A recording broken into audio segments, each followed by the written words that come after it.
Akkam jirtu nagaa nageenni badhaa ababaaroo gagabboo nageenni saanamni sin nagaa. Dhimma amma dhiyoo kanaa fonqolcha mootummaatiin wal qabatee yaalamee fashalaaysan irratti yaada gabaabaa wayii dabarsuu barbaada. Daqiiqaa lamaan tokko ganamisa seenu xiqqoo eegee yaada kiyya dabarfadha jechuun dheeressuu yaaduma gabaabaa wayiiti.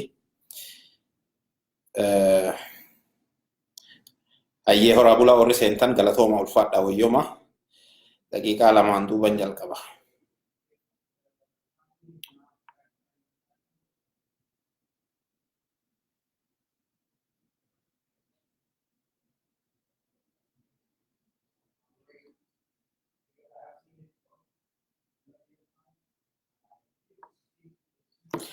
Hayyee warri seentan hedduu galatooma. Akkuma beekamu odeeffannoon jiru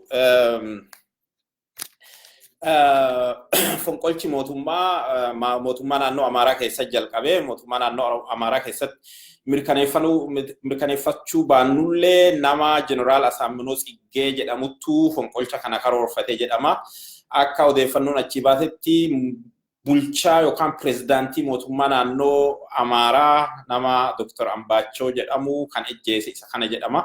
Akkasuma Dr. Ambaachoo saniif namni biraa ka hoggansa mootummaa naannoo Amaaraa ta'e illee tokko waliin ijjeefamee jira. Guyyuma sana immoo hogganaa waraana Itoophiyaa ka waliigalaa jechuu hin danda'ama Dr. Abiyyiin jala ka jiru ka waraana hogganu. Waraana namni hogganu ministeera ittisa biyyaati miti. Waraana kan hogganu Itaamaajoor Shuumii yookaan Chief of Staff jedhamu ka waraanaati jechuudha. Itaamaajoor Shuumiin duraan Samooraa ture amma Itaamaajoor Shuumiin amma Jeneraal Sa'aaree Mokkonnen nama jedhamu kana jechuudha. Namni waraana hogganu waa'ee duulchisiisaa lolaa waan adda addaa ka hogganu isa. Ministeerri ittisa biyyaa dhimma baajataatii fi dhimma biraa laalchise waliigalatti malee ka waraana lolchisiisuu haa ta'u waan adda addaa irratti ka hogganu nama kana. Namni kunillee nama eegduu isaa ta'een waardiyaa isaatiin ijjeefamee jira. Isa qofa donte Jeneraalli biraa tokkollee ijjeefamee jira. Kanaafuu himoon qara fonqolchi mootummaa naannoo Amaaraa irratti geggeeffame jedhu sun dogongora jechuudha. Fonqolchi mootummaa naannoo Amaaraa irratti adoo hin taane mootummaa naannoo Amaaraa irratti illee geggeeffamee jira dhugaadha. Garuu galmi isaa mootummaa federaalaatitti sadarkaa mootummaa federaalaatti qabachuu akka ta'e itti gaafatama humna waraanaa ajjeesuu isaanii irraa hin hubanna jechuudha. Waan qindaa'ee akka ta'e jechuudha. Waan naannoo Amaaraa qofatti dhaabatee miti. Wanni ta'e kana. Wanni kun karoorri isaanii amma haala amma deemu keessa karoorri isaanii maal fakkaata jennee yoo laalle ana kanatti fakkaatutti akka namoonni biraa jedhan haga amma nama jedhu dhageenye akka natti fakkaatutti karoorri kun wanni natti fakkaatu qaamni wal ijaaree mootummaa garagalchee aangoo qabachuu barbaadu kun dura poolisii addaa leenjifate. Mootummaa naannoo Amaaraa keessatti poolisoota hoggaa isaan eebbisiisan argitaniirta. Poolisii addaa Faxinoo Daraashii mootummaa naannoo Amaaraa olaantummaa keessan finna aangoo qabanna waan jedhullee waan keessa ergan natti fakkaata. Karoora kanaaf jecha poolisii baay'isanii leenjifatan. Yoo argitanii jiraattan ta'e Dr. Abiyyi gaafa Dassee dhaqe, Walloo Dassee gaafa dhaqe waa'ee baajataa gaafatanii olaantummaa Oromooti jira waan jedhu itti kaasanii gaafa deebisu. Mootummaan naannoo Amaaraa baajata isaaf ramadamu yoo inni poolisii ittiin leenjisu ta'e, yoo inni misooma ittiin hojjanne ka poolisii ittiin leenjisu ta'e, baajata hirramannaa fi malee kan ittiin godhaa lafa ittiin qotaa yookaan misooma ittiin hojjadhaa moti hirramannaa fi yoo inni poolisii ittiin leenjisu ta'e awwaan godhuun qabu. Baajata hirramannaa fi baajati ramadamu naannoo maraa ka ramadamu hagana ka naannoo Amaaraa hagana achi keessa dubbiin jirtu poolisii baay'inaan haga barbaachisu olii akka leenjisaa turan jechuudha. Akka kanaafuu wanni natti fakkaatu maal seeta? Tokkoffaa mootummaa naannoo Amaaraa irratti bulchaa jeesanii kana wanni godhaniif mootummaa naannoo Amaaraa qara guutumaa guutuu to'achuu poolisii qabanuun. Bahardaar to'atanii magaalota biraallee to'achaa deemaniitu wanda ammoo makkalakaa achi ajjeesaniif humni waraanaa ka isaan jaarratan humna ittisaa keessa nama waan jaarratan natti fakkaata. humna ittisaa keessa warri isaan jaaranillee cabee fottoqee gara isaanii as dhufee magaalota mootummaa naannoo Amaaraa to'achaa deemanii Finfinnee dhaqanii to'achuuf waan karoorfatan fakkaata. Moodeliin kun eessarraa ka isin tafakkaata. Yoo yaadattan ta'e yeroo fincilli biyya Liibiyaa keessa fincilli deemaa ture dura fincilanii fincilaan Gaadaafiin fincilaan bu'uu dinnaan waraanni eessa to'ate Bengaazii to'atee Bengaazii irratti waraanni biraa ka Liibiyaa cabaa ciccitaa dhaqee itti dabalama achi magaalota to'achaa dhufan jechuudha. Lolaa haga Tripoolii magaalota adda to'achaa lolaa dhufan jechuudha. Moodeliin amma warra kanaa akkanatti fakkaatutti dura naannoo Amaaraa to'atanii lolaa achi deemanii Finfinnee qabachuu waan jedhu fakkaata. Yoo kanan taane wanni isaan Itamaajoor Shumii ka federaalaa wanni isaan ijjeessanuuf hin jiru. Humni waraanaa akka caccabu, humni waraanaa akka bittinnaa, humna waraanaa kana keessa kafii barbaadan immoo already yoo duraanuu sansalata cheenii keessa ijaarsa keessa godhanii raatan ta'e humni kun akka cabaa ciccitaa 10,000 gara isaanii deemu achi immoo beezii isaanii cimsataa reediyoos mootummaa naannoo isaanii eega to'ataniin duuba dhaqanii federaala to'achuu karoora akkasiin itti fakkaata jechuudha. Ammallee meebii itti deemuu danda'u ta'u ammallee wanni hin bahin baay'ee jira. Wanni biraa immoo kan mul'atu maali? Karoori isaanii kun adoo isaan waan wayitiin jalaa wayitu jala hammaateera. Wayitu jalaa dogongoree jira. Tokkoffaa adoo maachur ta'ee addee hin gahin haalli wayii dirqisiisee waan itti seenan natti fakkaata. Maachurii ta'een fixatee waan jiru isteejii silaa dhaqqabuu qabu. Beektaa amma quuphaan lukkuun isteejii wayii geetteetu dhoochee baati malee isteejii adoon gahee yoo dhoosan wanni suni akkuma amma ilmeen namaallee yoo garaa keessatti wanni jettu abboorti teetu kudeeta isaan sila yaadan kun waa abboorti ta'e natti fakkaata. Somewhere yookaan odeeffannoo wayiitii jalaa bahee jira yookaan immoo isaan keessaa nama wayii didatee jira. Because warri kun warra amma warri adeem keessa jiru warri waan kana qindeessan. Warri kun warra isaanii kanaannoo wanni jirulleen mari'atuu hin dhabanu isaan keessaa namni wayii already odeeffannoo nu jalaa baaseera jedhanii shakkanii yookaan bakka wayiitti odeeffannoo wayii jalaa milixxee jennaan ammumaa hojiirra haa oolchinu waan jedhan fakkaata yookaan fixatanii waan hunda mijeeffatanii jalqaban natti fakkaatu tokko isa. Yoo ammoo waan hunda fixatanii ka jalqabanii jiraatan taate ammas warri isaan jaaran ka biraa ammas yaaliin itti fufuun dhabdu jechuudha. Ka humna waraanaa keessa jiru, ka raayyaa ittisa biyyaa keessa jiru, ka sadarkaa adda addaati jiran sun amma socho'uun isaanii nafu. Maaliif wanni takka yoo addee wayiitti sirraa citte itti dhiibatuun kennafu waan ta'eef akka ani yaadutti fonqolchichi waan mootummaa naannoo Amaaraatiif qinne sadarkaa tokkoffaa mootummaa naannoo Amaaraati garuu galmi isaa masaraa mootummaa ka Finfinnee jiru to'achuu akka ta'e hubatamuu qaba.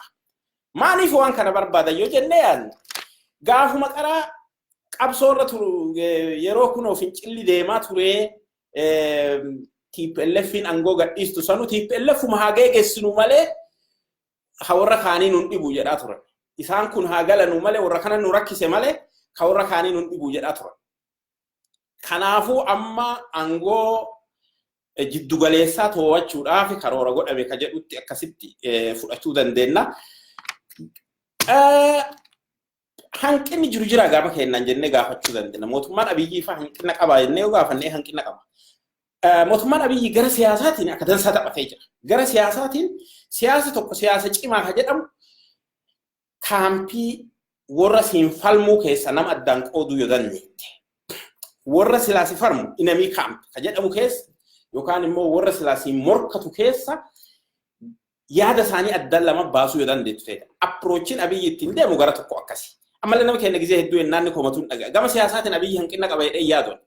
Gama siyaasaatiin Itoophiyaa jedhee faarsuun isaa rakkoo miti anatti. Maaliif Itoophiyaa bulchateenaan Itoophiyaa faarsuu qaba. Namni Oromoo bulchu Oromiyaa faarsuu qaba. Tokkummaa Oromoo gaafachuu qaba. Oromiyaa bulcha yoo ta'e yaani dhalataa Gujii waan ta'eef waan Gujii hin haasawu. Oromiyaa bulcha yoo ta'e tokkummaa Oromooti akka Oromooti haasawa. Itoophiyaa bulchaa ta'e illee akka Itoophiyaatti tokkummaa Itoophiyaa gadi qabee dubbachuu qaba. Kun dirqama nama Itoophiyaa bulchuuti. Kanarra hanqina qabu Abiyyi. Sanii wata hanqina. Akkas godhuu isaa warra silaa Oromoo shakku Oromoon hundinuu fottooquu feetii yookaan waan biraa barbaaddee olaantummaa feetii warra jedhee iyyuu warra silaa isaa mormuu danda'u bakka lama qooduu danda'ee jira. haala daddatiin dhaguu dandeetta warra hedduu ka qoodame ka faca'u ka maal jedhu yaada warra silaa isa mormuu danda'u qooduu danda'uun kun siyaasa cimaa. Eenyullee Obaamaan Ameerikaa raggaa deemu adiin silaa isa mormuu fi adiin bakka lama dhooti gariin isa deeggartee gariin isa mormite jechuudha. Because of akkaataa inni itti dhiyeessuu murteessa. Kanarratti Abiyyi fa rakkoon qabdu. Rakkoon kanatti fakkaatu tokko humna tikaarraa to'achuu irratti biyya akka kana agartee humnatti amantu. Uummata waan hidhaaf ajjechaa fi abbaa irrummaa barate keessatti I think humna tikaa irratti hanqina qaba. Humna tikaa to'achuu tokko humna waraanaa irratti illee caasaa diriirfachuu akkaataa amanamummaa isaa eegachuu wanni godhuun hojii hoggansa olaanaa isa caalaa isaan hogganoota amantii waliin qabu warra fayyaa waliin qabu warra sadarkaa adda addaa kana waan jiru hawaasa irratti siyaasa qofa irratti xiyyeeffatan irra caalaa. I think inna kanama backgroundii nama military illee qabu tokkotti I think addee sanatti amanee dhiisuu waan dhiisana fakkaataa isa san irratti wanni godhu qaba. Garuu kana yoo jedhu isa qofarra ka'uu miti. Nu marti nu tokkoon kennaa maan goonee jirra jennee fi gaafachuu qaba. Namicha kana ammaan tana wanni irratti duulanii fi bar eessarraa dhalatee ka jedhu laalaniitu hin ta'uu yoo nurraa ta'e malee ka jedhu malee waan biraatii miti. Kanaafuu ammallee wanni ilaalamuu qabu tokko namni tokko gaafa saba tokko keessa gara aangoo dhufu diinagdeerra maan nu godhe qabeenya biyya tanaa maal hojjetee qofa miti xiinsammuu namaatiif bu'aa inni buusu jira. Namni naannoo kanaa daa hin danda'a.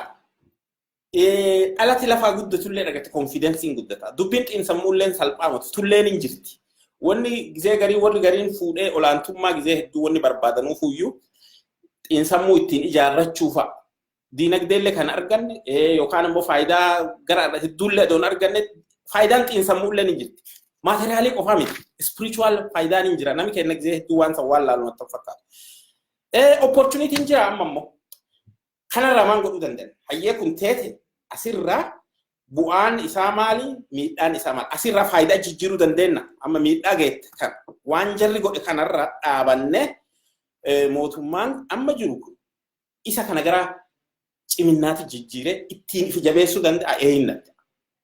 Miidhaa wanni geegee jira. Isa kanarra kun amma chaansii isaa banuu qaba. Opportunity isaa banuu qaba jechuudha. Carraa isaa banee jira. Carraa kanaaf fayyadamee bakka barbaachisu caasaa bifa barbaachisuun namoota jajjabaa sikkachuu naannoo tikaa keessa. Because amma wanni kun qaabisu waan jiruuf wanni kun godhuu mormitoota jiranullee waliin. Argitee warra mormitoota haa jiru, kabaddaa jiru haa ta'u, kamaanii ta'u haa jiru. Amma wanni beekamuu qabu tokko namni kenna gizee hedduu namni amma wanni irratti kun wooboo maanii shiftaa jettanii maali warri naan jedhu. Warri kun bare bosonaati miti kaka'e. Mootummaa naannoo Amaaraattu poolisii leenjisee onni jedhe. Mootummaa naannoo Oromiyaallee akkasan kanaan dura leenjisaa turanii jiran. Ammallee humna jiru garasitti deebi'ee amma dorgommiin jirtu ifatti dorgommii sabaa akka sabaatti dorgommu ta'eera. Dorgommii akka saba Amaaraatti akka dhaaba siyaasaa doon ta'in akka sabaatti ta'ee jira. Akka Amaaraatti dorgomaa jira kun dhaaba kamuu fedhe keessa haa ta'u yoo kun Amaarri nu qabate jedha. Kunillee akka Tigreetitti onni jedhaa jira. Kun akka Oromootitti jechuun wanni biyya san keessatti deemu akkas. Eega dorgommiin bifa saniin teete humna jiru ka ala jirullee kamaanillee hundaa walii haasawanii wanni uumachuun barbaachisa. Warri kuulleen laayinii dhaabaa qofaanii sarara wanni ijaarsa dhaabaa qofaan yaadan kana dhiisanii akka sabaatti saba kenna tamtu nuufuudha ka jedhu dursanii gizee garii bar akka sabaatti kamo'attu kasi balleessee adoobeettu obsitee bakka inni miidhaalle obsitee akka sabi moo'uuf yoo deemtu teete dantaa sabaa yoo dursitu teete nama si jibbuu nama si arrabsullee na tuqeena arrabseettee morkachuu adoon ta'in tamtu saba kiyyaa fuudhaa laalte anqabachuu qaba amuti anqabachuu qaba biyyaaf kamtu ta'a sabaaf kamtu ta'a jedhee dursi ka amma isaan mormu kullee waliin ta'ee garasi deemuu qaba isaallee nama filaalanii kana godhuu qaba. Akka Oromiyaatti keessattuu akka warri wanni godhe sanitti wanni naannoo Oromiyaa laalchise wanni kana deddeebi'uu danda'a waan ta'eef humna jiru ka ala jirullee galchanii asi keessa wanni godhuu qaba. Warri kun bar humna arbanyaa maanii san hundaa leenjisee Sumaaleen immoo humna Obnegii hunda galfatee ONLF galee jira humni isaa amma wanni naannoo shaniitti ka Oromoo qofa hafeera biyya san keessa hin jiru ka bira. Bakka immoo Oromoo muummicha ministeeraa ta'e humni Oromoo ani hin barbaadu jedhee ala hafuun hanqina gama mootummaatiin jiru gama warra alaatiin jiru jechuudha. Kanaafu wannummaa amma warri alaatu nutti duuluufu tokkoffaan nutti qaawa banaa jira. Miidiyaarra wanni nu jennu yoo nuti wal tuffachiinne nami isaa tokko ka'ee tuffate warri biraallee tuffata gaafiin qaba. Nutummaa yoo waan tuffii walirra oofnu taate wanni akkin walitti haasofnu akkin waa waliin nu jennu ka warra biraa akka nu tuffatu godhu yoo taate maaf isin tuffan? Ka'aan mormusullee yoo qabate kuu yoo tuffatu teete akkasuma deemti dubbiin. Kanaafuu I think hanqinni tokkoon kenna ifi gaafatu qabna. Warri jaarmiyaa siyaasaa jedhulleen hundinuu ifi gaafatu qaba jedhee amana. Kanaafuu yeroo akkanaa kanatti immoo haala amma uumame tana wal bira dhaabachuun dirqama wal bira dhaabatuu qaba sabni kun maan godhuu danda'a jenne hundinuu ifi gaafatu qaba. An hanqinna jedhee ka yaadu gara isaanii fa'a numa hundaayyuu nama affeeranii addeetana nu cufa addeetana wanni nu godha namaan jedhu dhabu hanqina jiran.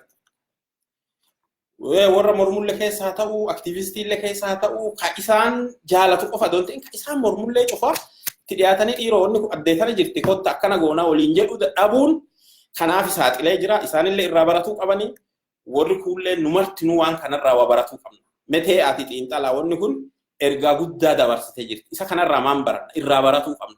Hundi kenna irraa haa barannu jechuu barbaada. Gama biraatiin mootummaan Abiyyi amma atiinki gara waaqilleen bira jira fakkaata. Mootummaa akka Ameerikaa akka USA falleen bira jira. Gara dippiloomaasiitiin rakkoon qabu. Deeggaranii qarallee akka isaan fudhata isaanuma godhellee jarataan dhiibanii jarri tuuni hayyee harkaan baatu guddoollee Hayilamaariyaamillee achuma ta'e oomaallee finne jedhanii tumatti kennanii achiin duuba immoo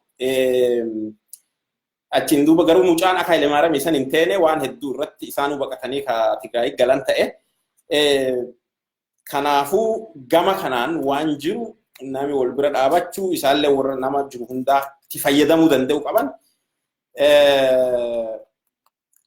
Warra oboo jedhu nami bosona keessa ta'ee ammatti tokko fonqolcha sallee dhufee namarraa dhooguu hin danda'u. Qawween ka bosona keessaa qofaa miti ka dhukaatu. Kunoo ka bosona keessaatiin baane bara Asaamminoon bosona keessaa hin baane mootummaa naannoo Oromiyaa bakka bu'ee poolisii leenjifate. Maafi qawwee bosonaa qofa dhukaa? Warri mootummaa keessaa qawwee hidhatu poolisiin hin jiru. Mindeffame mindaa nyaachaa leenjii gahaa riisoorsii gabbara uummataarraa dhufu nyaachaati biyya fiiti qabsaa'uu ka qabu. Maal hojjeta baddaa keessa deema? They have to talk. Haasa'uu qaban yeroo yaamicha godhaniif hin didanii ammallee haa godhamuuf yaamichi haa galanu. Yoo nu qofa beekaa waan Oromoo kana ka jedhan teete malee akkuma isaan Oromoo Abiyyilleen Oromoo akkuma isaan Oromoo kuulleen Oromoo. Wal dubbatanii haa qajeelfatanu ka jedhutti yoo buufanne wayya. Kanaaf gama uummata keenyaatiin uummata keenya wal bira dhaabatuu qaba wal deeggaruu qaba waan kanarratti cadhisuu adoo hin ta'in waan danda'u warri biyya keessa jiru akka karaa barbaachisu cufaan wal tumsuun barbaachisa. Akka waan nu ilaalanneetti ilaaluu hin dandeenyu wanni kun Abiyyi qofarra waan godhame adoo hin ta'in Abiyyi qofarra waan godhame adoo hin ta'in Abiyyi irra maaf godhame jennee dudda duuba yoo laallu nu cufa laallatti. Kanaafuu bifa saniin haa hubannuuti horaa bulaa ulfaadha wayyoma ta'amma waaqirra nu aansee jira. Amma achillee milkaawanu nami cubbuun deemu deebi'ee waluma fixa malee wanni inni milkaa'u hin jiru. Haqumarra deema haqarra yoo deemtan numa mootanii horaa bulaa ulfaadha wayyoma nagadnaa tura.